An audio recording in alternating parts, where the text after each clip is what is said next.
The Galactic Council Hall was silent. Thousands of alien leaders sat in their crystal seats. The walls shimmered with lights from distant stars. No one spoke. All eyes were on the center, on the small group of humans standing tall. They had come, in peace.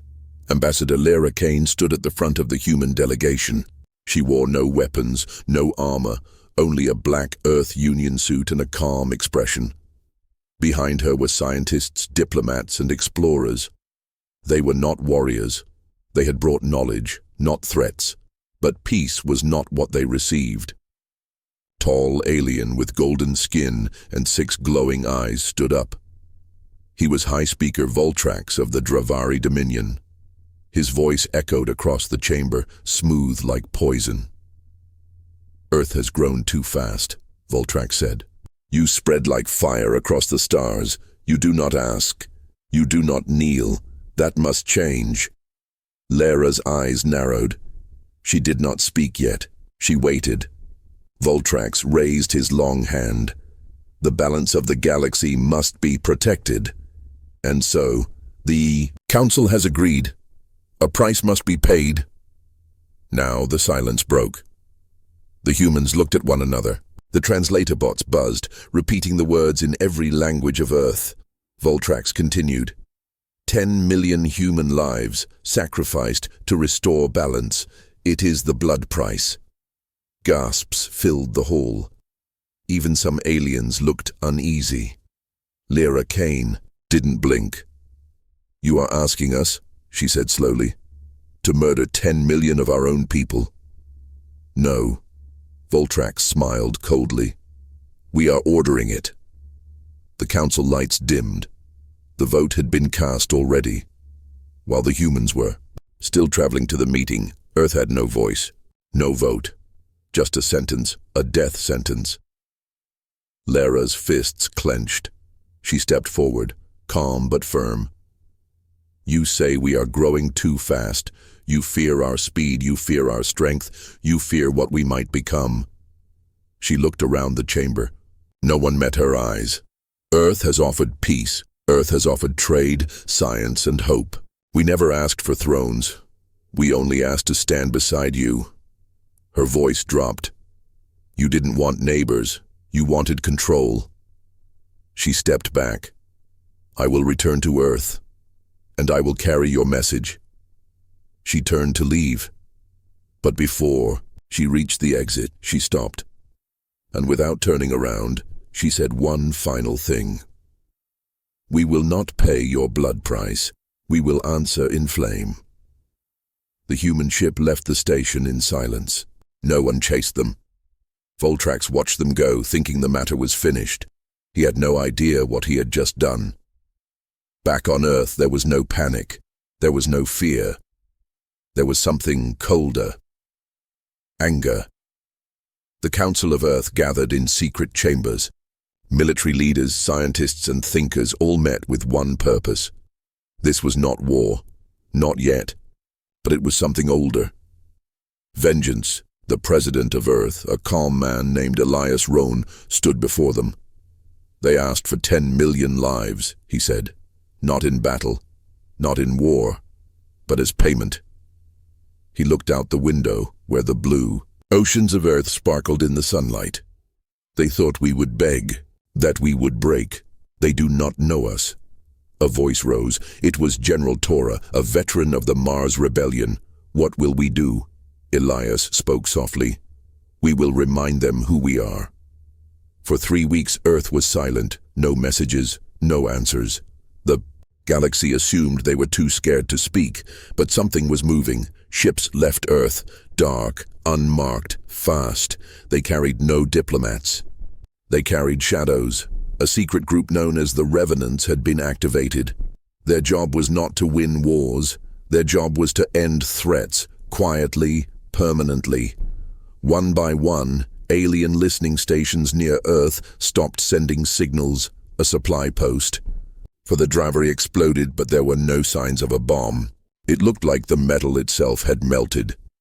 Then a message appeared, on over 100 alien networks. It was short, just 5 words. Debt noted. Collection has begun. The Dravari laughed at first. They believed the humans were bluffing. But then strange things began to happen. The moon of Karis, rich with Dravari gold, disappeared from scanners. Not attacked, not destroyed. Gone. Patrol ships searched but found nothing. Only silence. Later they found a recording left in space, playing Earth music. Soft piano, haunting. No voice, no threats, just sadness. Voltrax grew nervous. He ordered a raid on a human colony to show strength. His ships never returned. A lone pod came back, carrying only the heads of his commanders. Each marked with one word burned into their skulls. Denied. The galaxy began to whisper. Other species watched the Dravari and felt the cold chill of justice moving in the dark. Humanity had not attacked the Council. Humanity had not bombed cities. But wherever injustice hid, it was uncovered. Wherever cruelty lived, it burned. One alien race, the Morvani, sent a message to Earth. They had once voted for the blood price. Now they apologized. Earth sent no reply. But that night, a human ship landed near their capital. No weapons were fired. No demands were made. Instead, their leaders were given a gift, a single red coin made of steel. Etched on it were the names of 10 million humans. None of them dead, all of them still alive. Because Earth had chosen a different way to pay. They would not give blood. They would collect it. Voltrax grew desperate. He called an emergency council meeting. He shouted, blamed, threatened, but the other empires were silent. They were watching and waiting, and in the shadows behind them they felt it, a cold presence, the fury of a patient enemy. Back on Earth, in a quiet room far below ground, Lara Kane stood before a wall of stars. She wore black again. Not because of grief, because of war. Elias Rowan entered, silent. "They don't understand us," she said. "They will," Elias replied. "They thought fury was fire, that revenge was loud." He looked at her. "They will learn. Fury is cold, and revenge is patient." Lara nodded. "Then let's teach them." The stars outside Earth sparkled like nothing had changed. But change had already begun. The Council had demanded blood. Now the galaxy would learn humanity pays its debts. But never in gold, only in fury. The galaxy waited. 3 weeks had passed since Earth was given the blood price. 10 million human lives had been demanded. But Earth gave no answer, no message, no movement. The Galactic Council watched with smug smiles. They believed humans were scared, weak, broken. But they didn't know what silence really meant. Because Earth wasn't scared. Earth was preparing. In the outer zone of the Virak Belt, a Dravari scout ship moved near a human colony. Its mission: observe, record, and report back.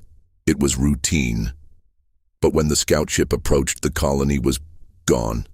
No signs of attack, no debris, no escape pods. The station simply wasn't there. Confused, the pilot circled the area. Then, the alarm screamed. The power dropped to 0. The ship froze in space, dead, drifting. On the monitor, a single message flashed in red: "Collection begins." Then everything went black. 1 week later, 3 more Dravari patrols vanished, then 6. Then a trade station near the Trailan cluster stopped responding. When rescue ships arrived, they found nothing but cold walls, bloodstains, and a single human. Boot print burned into the steel. No humans, no sounds, no survivors. Back on the Dravari homeworld, panic began to grow. But High Speaker Voltrax refused to accept fear. He ordered the elite Storm Guard to launch an attack on a known human supply route. 30 top ships left with full weapons. Only one came back. It was empty.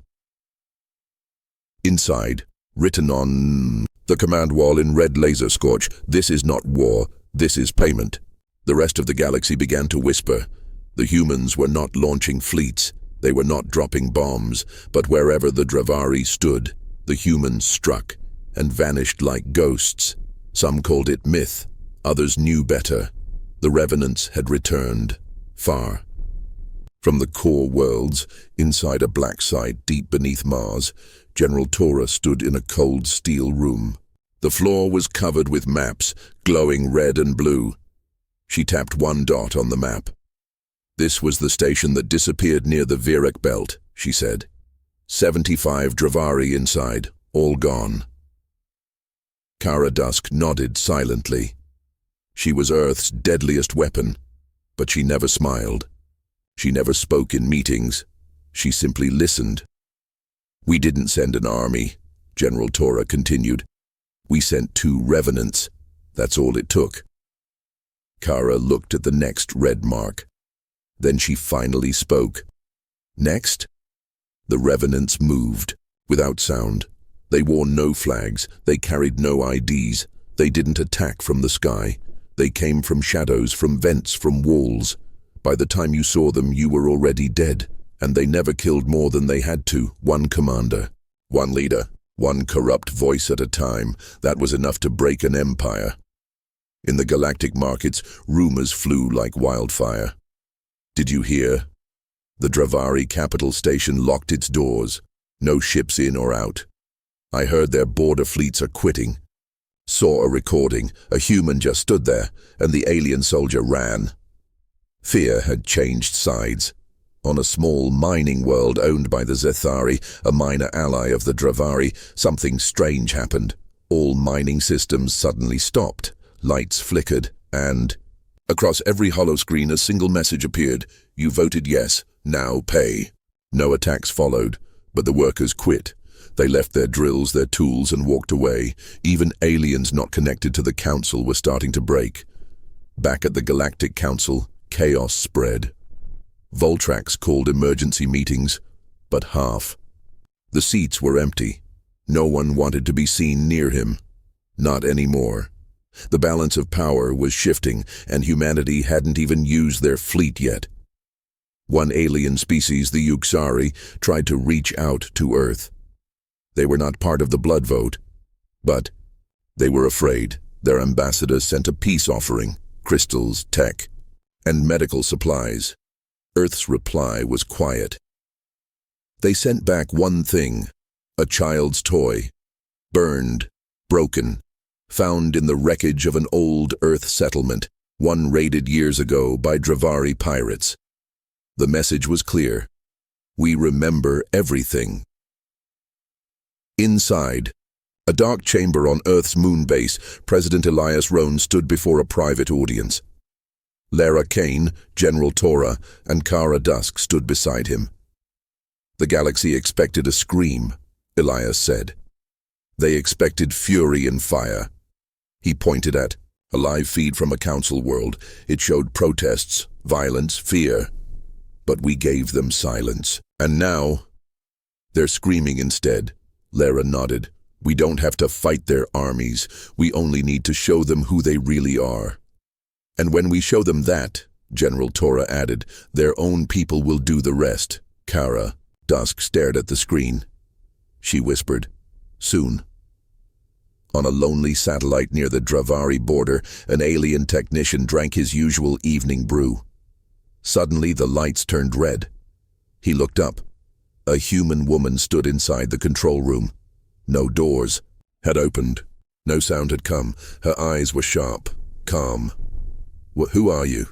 He stammered. She stepped closer. I'm your reminder. He dropped his drink. The woman stepped past him and tapped a single button on the console. The screen lit up. Dozens of secret Dravari files, military plans, and war crimes. Then she was gone. The files spread across the galaxy in less than an hour. The silence ended. But not from Earth, from the galaxy itself. Everyone was talking. About Earth's revenge, about justice done in shadows, about human ghosts. who walked like death and left no war behind, just endings. The council begged Voltrax to stop pushing, but it was too late. He had poked the lion, and the lion was now walking silently among them. Somewhere in space, aboard a hidden human ship, a revenant sat alone. He checked a list. 57 names were already crossed out. Only one name remained, Voltrax. The revenant smiled, just a little. Soon.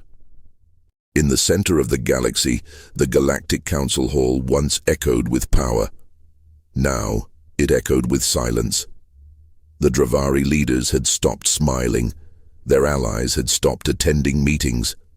And the once proud High Speaker Voltrax now walked, with 2 guards by his side, always. He didn't sleep much anymore, because every night in his dreams he saw eyes, human eyes, watching, waiting. In a dark control room on Earth's moon base, Kara Dusk stood alone. She was the last revenant. Deployed. The others had returned, only she was given one final name, Voltrax. He wasn't just the leader of the vote. He was the one who proposed the blood price. He had smiled when he demanded 10 million Earth lives. Now Earth would smile last. On the mining world Threxon 4, something strange happened. The Dravari had hidden a weapons research base there, underground, secret, surrounded by defense drones. But the people of the planet began hearing whispers in their comms. Faint, almost like wind, but clearer each time. Payment continues. The next day the base exploded from the inside. Not a single defense drone fired. Not a single enemy was seen. The building just collapsed, written in molten metal near the ruins. We told you. President Elias Rowan stood before a private satellite feed. He watched as once proud Dravari colonies sent out panic calls begging for help. No help is coming, he said quietly. Beside him, Lara Kane folded her arms. We've struck 29 of their key sites, she said. Without fleets, without armies, we never fired first. And still, Rowan said, they fall. He turned to Kara's empty chair. She's near him now. High Speaker Voltrax sat in his crystal chamber, far above the clouds of Dravar. Prime. He had built it as a symbol of power. Now it felt like a cage. Has security been increased? He snapped at his guards. Yes, sir. Triple shifts, internal scans every 2 minutes. And the humans? Any word? No communication, no movements. He shook his head. That's the worst part, he muttered. Then he heard it. Soft, a whisper, not from the room, but from inside his mind. I see you. He spun around. No one was there. He backed toward the wall. His guard stared, confused. Did you hear that? He barked. Hear what, sir? His heart pounded. I want a full scan of everything, now, on a hidden Earth ship orbiting far. Above Dravar Prime, Kara Dusk waited in silence. She wasn't rushing. She never did. She waited for cracks to form, then stepped through. She studied Voltrax's patterns. His fear. His tightening guard.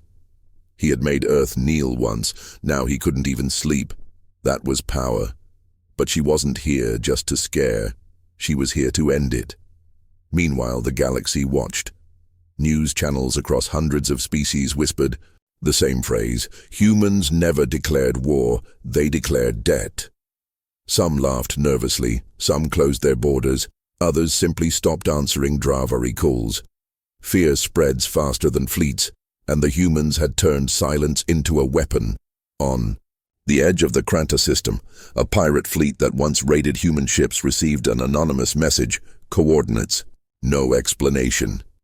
Greedy and curious they went. They found nothing at first, just cold space. Then, from behind a dead moon, a fleet of Earth drones appeared. Not to fight, to show. They hovered silently, screens flashing every known crime of the pirates, complete. With faces, names, dates. One by one, the pirate ships turned and fled. Earth didn't chase, they just watched. On the Dravari world of Thal-Un, A monument was built to honor the council's decision. A huge statue of Voltrax, arms open like a god. One morning the statue was gone. Not broken, not burned, gone, and in its place, a message carved into the stone platform. False gods fall fastest. No. Human ship had landed there. The cameras caught nothing, only a single shadow that passed between frames. Voltrax was unraveling. He stopped appearing at meetings. He rarely ate. His staff whispered about his paranoia. He spoke to walls, shouted at screens, and at night, he woke screaming, dreams full of bloodless silence and one name, Earth. He called for peace talks. He sent messengers. He begged for forgiveness. But Earth said nothing, and that silence crushed him more than any weapon. Back on Earth, Elias Rohn sat with Lara Kane in a quiet room. She sipped tea. Calm. "It's working," she said. "They're breaking." Rowan replied. "We haven't lost a single soldier. We haven't needed to." They watched a screen. Voltrax was on it, wild-eyed, trembling. He was addressing the galaxy. "We made a mistake," he said. Humanity is not what we thought." He choked on his words. "They aren't monsters. They're worse. They're patient." Then the feed cut out. In the skies above Dravar Prime, a small shadow moved through the clouds. No alarms sounded. No defense grid fired, because there was nothing to detect. Cara Dusk had arrived. She moved through shadows, vents, and walls, until she stood above Voltrax's chamber. He was asleep. Finally, she stood quietly at the edge of his bed. No blade, no bullet. She whispered one word. Balance. Voltrax's eyes opened, wide and full of terror. She didn't strike. She just looked into his eyes, and in that look he saw every ship destroyed, every name crossed out, every whisper that had haunted him. He screamed. Cara turned and walked away. She left him alive, but something inside him had died. The next morning, Voltrax resigned from the council. He vanished from public view. No one ever saw him again. On Earth, the flag was lowered for 1 minute, not for death, but for victory, not through war, but through will. The galaxy learned that day Earth had weapons. But their silence was sharper, their memory was long, and when blood was demanded, they paid in fury. Voltrax disappeared, no funeral, no speech, just gone. After his breakdown, the Galactic Council tried to recover, but the cracks were too deep now. His allies were silent, his enemies were afraid, and in the shadows of space, humanity wasn't done. Because one name still glowed on the Revenant's final list, Trezik Var the Architect. The one who drew the blood price plan before Voltrax even spoke it aloud. He never stood in the spotlight, but he had whispered into the ears of power. He believed himself safe. He was wrong. Trezik Var lived deep inside the spire world of Kithar 9. The entire city floated in the clouds, protected by storm shields and cloaking fields. He believed no one could find him, but humans didn't need to find doors. They followed consequences, and consequences had a scent. Back on Mars base, General Tora stared at the final profile on the black screen. Trezik never appeared in public, she said.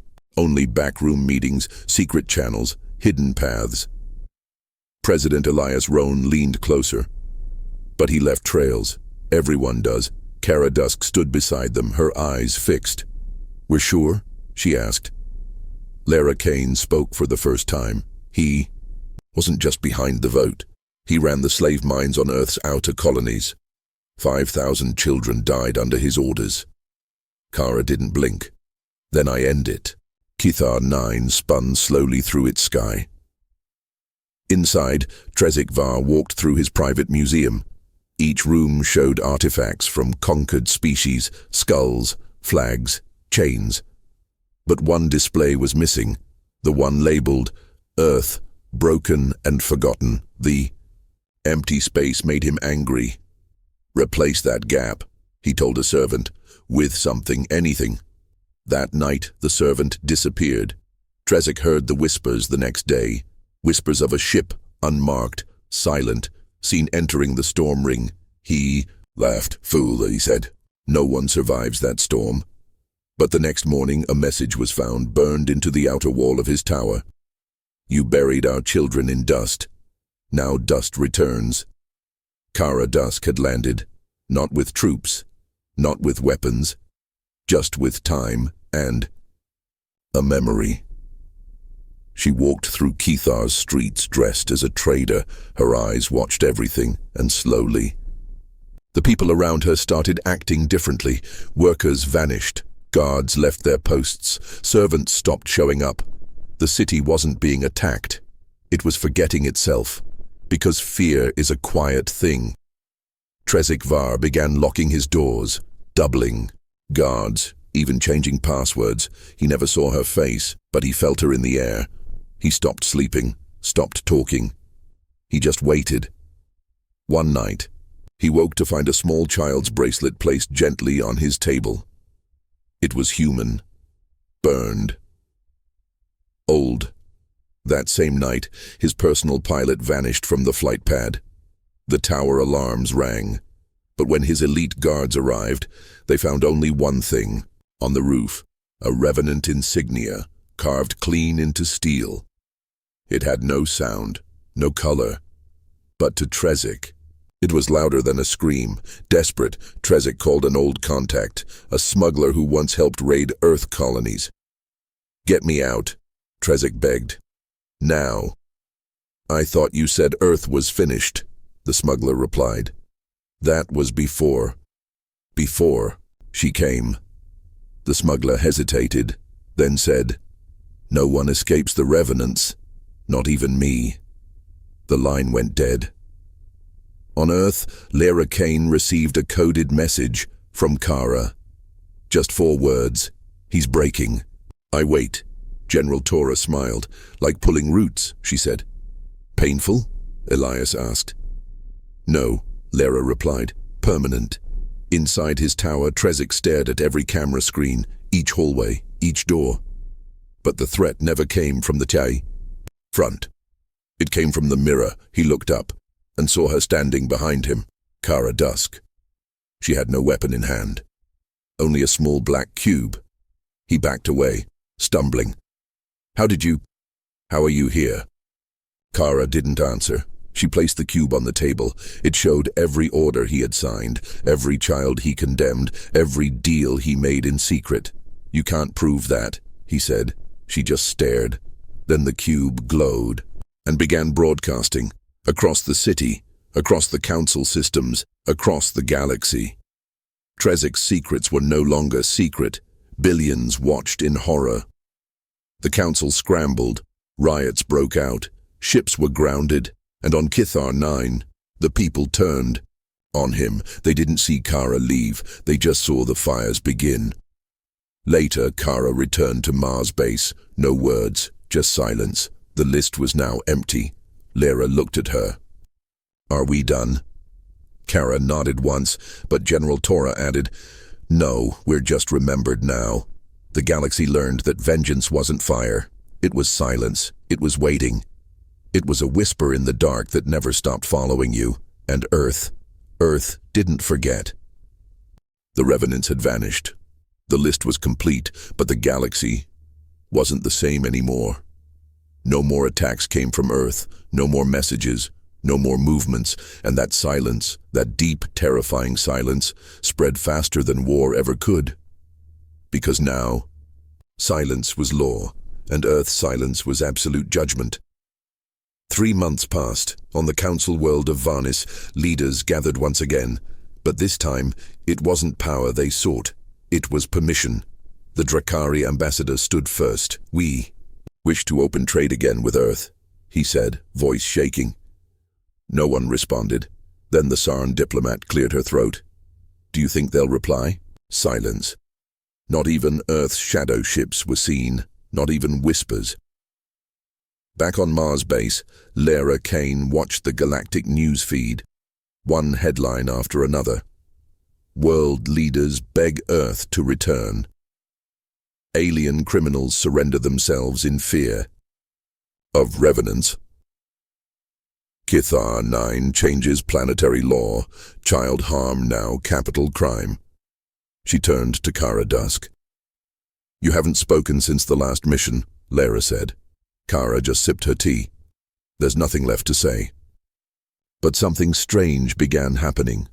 Planets started copying Earth's ways, not Earth's tech, not Earth's language, but Earth's discipline. The fear. On the mining planet Relos 5, a group of pirates were captured, not by police but by farmers. "We thought humans were watching," they explained. "We didn't want them to come." In the far skies of Haldis Reach, an entire smuggler fleet surrendered at once. They had received no warning, just a single black cube in space, playing the Earth anthem. The Galactic Council held a closed meeting. Speaker Zarnis spoke first. "If we do not act now, Earth's silence will rule everything." "And if we act?" asked another. "They will speak again," and no one wanted that. Some planets began building temples, not to gods, but to the unknown of Earth. In these temples, no voices were raised, no weapons allowed, and at the center of each was a statue of a human figure. Eyes closed, mouth shut, and the plaque below. It always read, "They listened, then they paid." Meanwhile, Earth did nothing, no fleet sent, no ambassadors, just quiet observation, just watching, and in that silence, they became myth. But not everyone accepted this.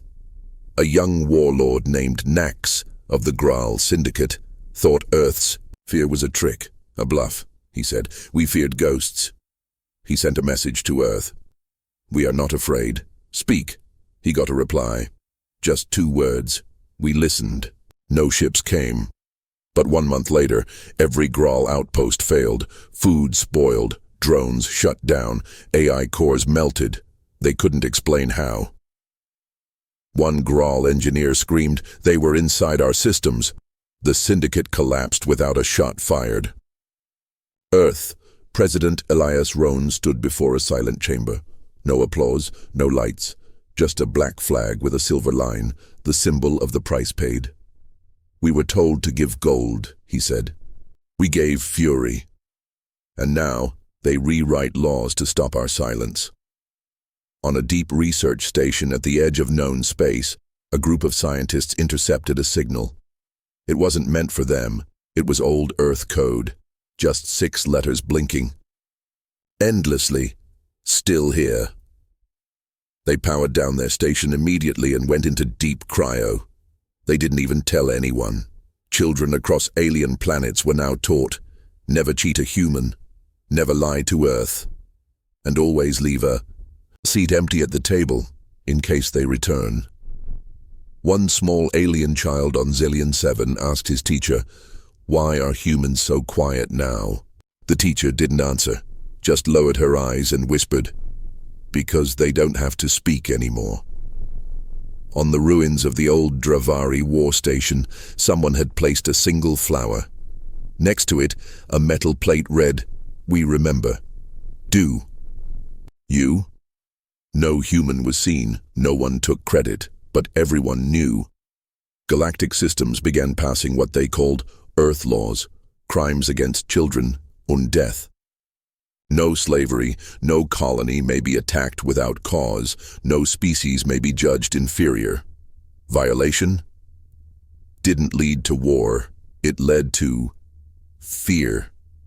Because if Earth ever heard about it, they might come back. At the edge of the known galaxy, Kara Dusk sat on a quiet ship. She looked out at the stars. Lara Kane joined her. "Do you regret any of it?" Kara didn't speak, but after a long silence, she finally said, "They made us bleed." Lara nodded. "And now they bleed when they think of us." That night, A new star was discovered by alien scientists. They named it the Revenant Light. It flickered strangely, almost like it was pulsing in warning. Some called it a coincidence. Others looked away, just in case. Earth did not ask to lead. They never raised a flag. They never built an empire. They just remembered the day a price was demanded. The chamber was cold, not from temperature, but from memory. It had been almost a year since Earth vanished from the galactic stage. No more revenants, no more Kara dusk, no more speeches. Yet their silence still ruled every system like invisible chains. Now, the Galactic Council was about to vote again. This time they believed it might be safe. They were wrong. Speaker Zarnis stood at the center of the Great Dome. All 108 seats were filled. Alien leaders, generals, lawmakers. Even the chair of Kethar 9, Trezik's former throne, was now occupied by a quiet new leader. Every race was present, except one. No human, no Earth representative. But still, the air felt heavy. Zarnis cleared his throat. "We gather today for a new purpose," he said. "No more blood prices. No more revenge. Today, we decide the shape of peace." Murmurs of agreement. He tapped his control panel. A hologram appeared, blue and rotating slowly, the Earth Treaty proposal. It wasn't written by humans. It was written about them, copied from fragments, decoded from intercepted signals, pieced together from the ashes of broken enemies. The terms were clear. No attack on Earth will ever be tolerated. Human colonies are sovereign zones. Any harm to Earth species or children is a crime against all. If Earth remains silent, respect it. If Earth speaks, listen. "This is not a surrender," Zarnis said. "This is wisdom." Some nodded, others hesitated. General Strax of the Ular Dominion frowned. "They are not gods," he growled. "Why should we obey shadows?" Ambassador Vola of Zillion 7 responded softly. "Because the shadows still breathe." The vote was set. One by one, the seats lit up. Green for yes. Red for no. The result, 6 green, 1 red, 1 abstain. Then, something strange happened. The room lights dimmed, just for a second. Every screen flickered. A line of static ran across the ceiling dome. The screens reset, and on every delegate's device, a line appeared. No one knew who sent it, but they all saw it, observed, vote accepted. No sender, no trace. But everyone knew Earth had watched. Later, in the private chambers, Zarnis sat alone. His assistant asked, "Do you think they'll return now?" Zarnis shook his head slowly. "No. They already have, just not in the way you think." Meanwhile, on a forgotten moon at the edge of the Kaidar Belt, a single human satellite came online. Not for war, not for warning, but for witnessing. It began sending signals, coded pings, toward every major system. No message, no threat. Just a rhythm like a heartbeat, like a reminder, we are still here. Back on Mars base, Terra Dusk walked through a quiet hallway. The mission wing was sealed. No new orders, no new targets, just silence.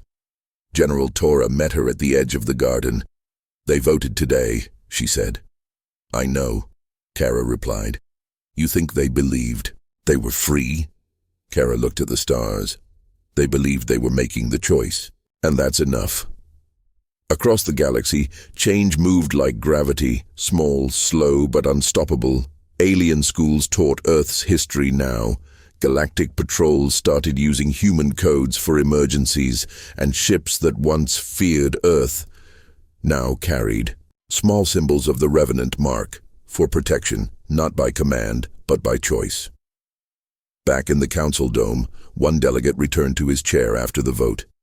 He found something strange, a small cube, not glowing, not transmitting, just sitting.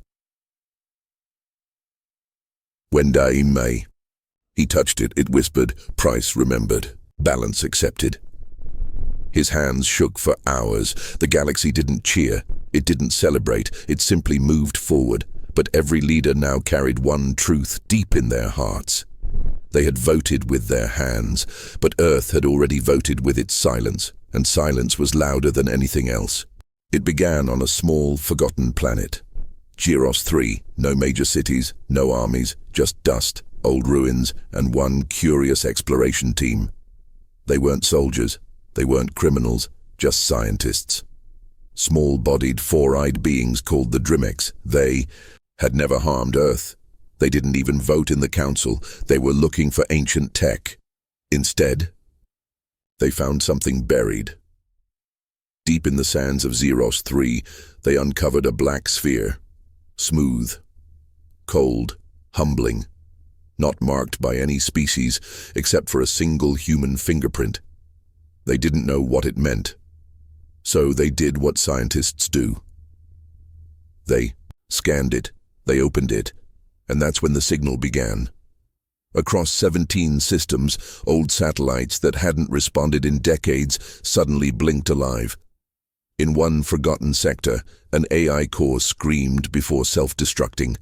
On an abandoned Mars facility, a door opened.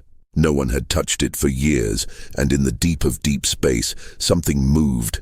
The Drimex thought they had awakened knowledge, but what they really awakened was Protocol Revenant Prime.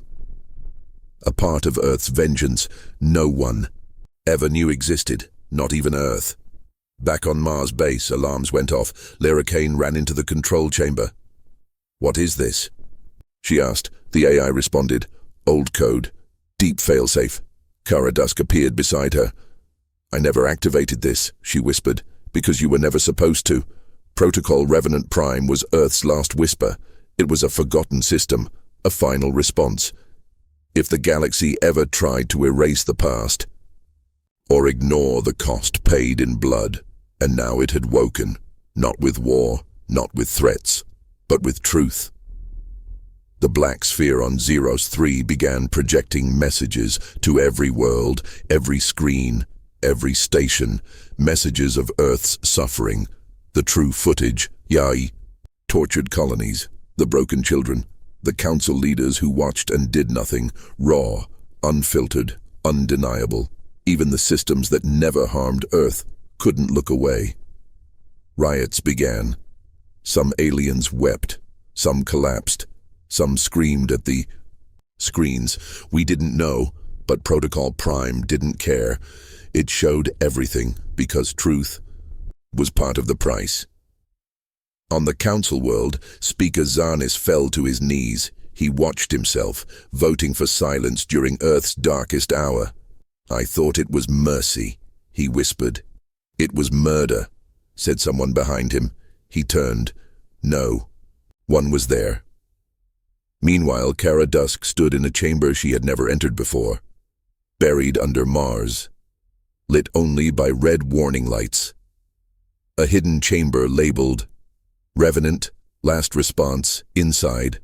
She found a screen and a message. "They took the children, they erased our names, they mocked our grief. So we built something that would never forget. And if truth dies again, we rise again." Across the galaxy, strange things happened. Old ships locked in museums powered on.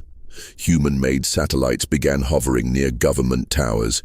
Even abandoned Earth bunkers on alien soil began playing one phrase again and again. "Do not forget, or we will remember for you." The Drimex begged for forgiveness. "We didn't mean to start this," they cried. But Protocol Revenant Prime had no hate, only memory, and memory is the sharpest blade. On a desert moon, a Revenant beacon emerged from the sand. It pulsed once, then again, and systems within it began scanning current galactic laws, judging them, measuring them, looking for cracks. General Tora, now retired, received a call from Lara Kane. "Protocol Prime is awake," Lara said. "What do we do?" Tora closed her eyes. "We pray that the truth is enough this time, but but the galaxy wasn't ready. Some worlds tried to shut the signal down. It only grew stronger, because it wasn't a weapon. It was a wound, and wounds don't go away when you close your eyes. In a council backroom, a panicked delegate yelled, "Shut Earth down! Jam their frequencies!" Another replied, trembling, "They're not sending this. It's coming from what they left behind." One by one, systems began changing again. Not out of fear, but out of guilt. Laws were rewritten, archives reopened, and monuments built. Not for human heroes, but for human victims. Names once lost to history were now taught in schools. Whole weeks were dedicated to the price paid. And above every new memorial, a line was etched in every tongue. We thought the silence meant peace, but silence was screaming. Back on Mars, Kara stood alone. She touched the wall where the protocol had once been locked. "It wasn't about revenge," she said. Lara Kane nodded. "It was about reminding them what they made us become." Protocol Revenant Prime slowly powered. Down, its task complete. It didn't kill. It didn't burn. It just made the galaxy look at itself, and for the first time, it couldn't look away. It had been 5 years. 5 years since the Revenant Protocol awoke. 5 years since the galaxy was forced to see what it had done. Memorials now stood where once there were command bunkers. Alien children learned Earth's real history. Galactic.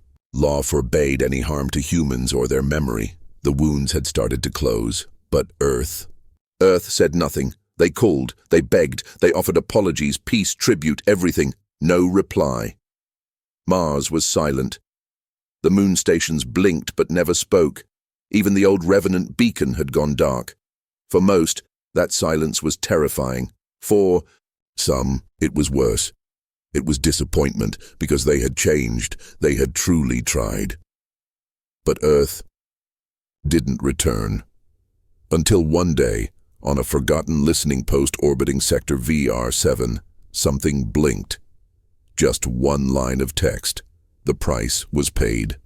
What was built remains. And then, coordinates. The galaxy held its breath. The council met in full session. Speaker Zarnis was older now, quieter. He stood before the galaxy once more and said, "Earth has not called us to speak. They have called us to see." A small diplomatic crew was assembled, not generals, not nobles, not warriors, children from different species. The first generation raised after the reckoning, born in peace, fed on truth, trained in understanding. 6 young minds, led by one human, Juno Wren. Not a soldier. A child born after Earth vanished, raised on Mars by silence. They followed the coordinates, deep into a nebula no ship had crossed in years. What they found was not Earth. Not a base, not a fortress, but a planet, new green untouched, yet every system, every signal, bore human code. It was a seed world, built by Earth before it vanished. Not as a weapon, not as a trap, but as a second chance. Its name was simple: Remembrance. The children landed. Everything worked. Power, food, air, and in the center of the main city stood a tower. Inside, a voice, calm, warm, and recorded, spoke as they entered. "If you are hearing this, then perhaps we did something right. We left behind pain, but we left behind hope too. This world is not a reward. It is a responsibility. What you build here must never forget what came before." The children listened in silence.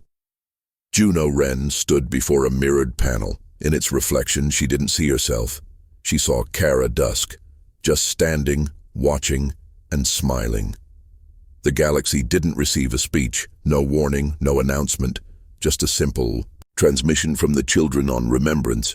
Earth has not returned, but Earth has not abandoned us. We carry the memory. We carry the duty. On the council floor, for the first time in years, no one argued, No one shouted, they simply stood and removed their weapons. A new law was passed that day. Memory is protection, memory is peace. And a new alliance was born, not of ships or power, but of guardianship. Juno Wren became the first keeper of remembrance. She never called herself a leader, only a witness. And when asked if Earth would ever speak again, she replied, "They already did." And she pointed to the stars, because in every black corner of space, on every dead system, on every forgotten world, you could still find that one line. The price was paid. What was built remains.